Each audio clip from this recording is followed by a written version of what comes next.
Sa Caloocan, arestado ang isang lalaking hinihinalang snatcher ng cellphone. Galit na galit naman ang babaeng kanyang nabiktima umano.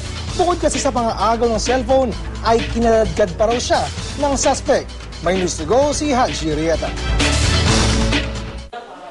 Nanginginig pa sa galit ang biktima na si Stellar Mendoza nang kumprontahin niya sa presinto ang sospek sa pangahablot ng cellphone niya, ang sidecar driver na si Gil Calupaz. Nahuli si Calupaz na mabilis sa pagresponde ng mga tohan ng barangay Taytay sa Caloocan. Ayon kay Mendoza, pasado las 10 kagabi nang napansin umano niyang may sidecar na sumusunod sa kanya. Nang tumigil daw siya sa paglalakad, agad bumaba si Calupaz at inagaw umano sa kanya ang cellphone. Ito yung cellphone ko, nakaganyan sa kamay ko yan, nakapaikot. Yung una hinawakan niya ako dito. Tapos, nung hinawakan niya ako ito, isang kamay niya, ganito niya, hindi ko binibigay. Hanggang sa kanilalagkad niya ako, nadapa na ako, sobrang lakas eh. Sabay takbo siya. Pagkadapa ako, tayo agad ako. Nagtamo ng galo sa iba't ibang parte ng katawan ang biktima dahil umano sa pangangaladkad sa kanya ng sospek. Sa tindi ng galit ng biktima, sa kalagitnaan ng aming panayam, biglang sinugo dito ang sospek. Huwag kang umihirin, kuya ah!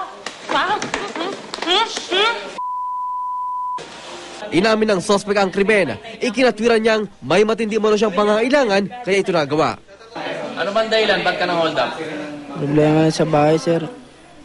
Nakuha mula sa sospek ang cellphone na nagkakahalaga ng 13,000 piso at isang caliber 22 na baril. Kasuhan natin ito ng yung suspect ng robbery. Tapos since nahuli siya ng baril, kakasuhan natin siya ng Republic Act 8294 which is illegal possession of firearms and ammunition. Nasa kustudiya na ng headquarters ng Caloocan Police ang sospek na si Calupaz. Haji Rieta, GMA News.